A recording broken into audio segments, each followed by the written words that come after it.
డమ్మం. శరీరాశ, ఏం తింటానా, నా శరీరానికి ఏం కావాలా, నా శరీరం ఏం అనుభవిస్తుందా, నా శరీరం సోమర్తనం, తిండిపోతుతాను, ఇవన్నీ కూడా పాపం మీద దేవుడు నాకు తెలియజేస్తుంది. అదే సమయంలో వ్యభిచారము, అన్నీ శరీర క్రియలే. నేత్రాశ, చూసిన ఎన్ని కావాలి. ఒకటిని చూశాను, ఈరోజు ఒక ఫోటో చూశాను. You see it's all about నేత్రాశ. చూసిన దానికి అదుపు లేకపోతాం, కంటికి అదుపు లేకపోతాం. ప్రాబ్లం నీ కళ్ళు కాదు, చూసిన దాన్ని డైజెస్ట్ చేసేది నీ mind. Problem is in your mind, not with your eyes. That is the thing. And again జీవపు డమ్మం. ఏంటి జీవపు డమ్మం అంటే, దేవుని కన్నా తన్ను తాను హెచ్చించుకున్న వాడు అపవాది సొత్తు అయిపోతున్నాడు, అపవాది బానిస అయిపోతున్నాడు. దేవుడితో పాటు సమానంగా పోల్చిన వాడు లూసిఫర్ రాజ్యంలో చేరుతున్నాడు. సో ఈ పడిన దూతలను ఎలా చేసి ఉంటాడు, రే దేవుణ్ణి తీసేసి నేను కూర్చుంటాను రా, నేను దేవుడికి ఉంటాను రా, మీరు నాతో ఉండండి రా అన్నాడా? ఇంపాసిబుల్. అలానే ఉండవు, ఏ దూత ఒప్పుకోదు.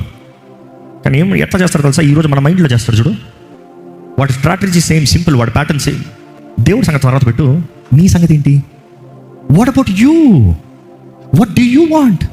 What do you feel? Your life, your wish, fight about God. కనబడని దేవుడి గురించి ఎందుకో నువ్వు చెప్పు. ఈరోజు మిమ్మల్ని అడుగుతున్నా, మీరు సాతాను ట్రాఫిక్ పడిపోయారంటే దేవుని చిత్తాన్ని వెతకుండా సొంత నిర్ణయాలు చేసేవాళ్ళు. దేవునికి ప్రార్థన చేయకుండా నీ జీవితాన్ని నీ రోజు గడుపుతున్నావంటే సేమ్ అపవాది అనుచరుడే. No doubt about it. You are deceived. దేవా నీ మీద ఆధారపడలేనాయా అన్నావా, లేకపోతే దేవా నువ్వే నా దిక్కు ప్రభా అంటున్నావా? ఎందుకంటే దేవుని అడగకుండా నువ్వు చేస్తున్నావంటే ఏదైనా కార్యము ఎవరి మీద ఆధారపడుతున్నావు?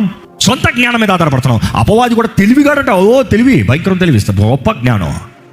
బట్ దేవుడిని పడేశాడు, స్వార్థానికి వెళ్ళాడు. నా నా నా మిమ్మల్ని అడుగుతున్నా, మీ జీవితంలో నా అన్నట్టుగా బ్రతుకుతున్నారా, దేవుడు అన్నట్టుగా బ్రతుకుతున్నారా? No one thing, you are created for the purpose of God. దేవుని కొరకు చేయబడ్డావు, నీ కొరకు కాదు.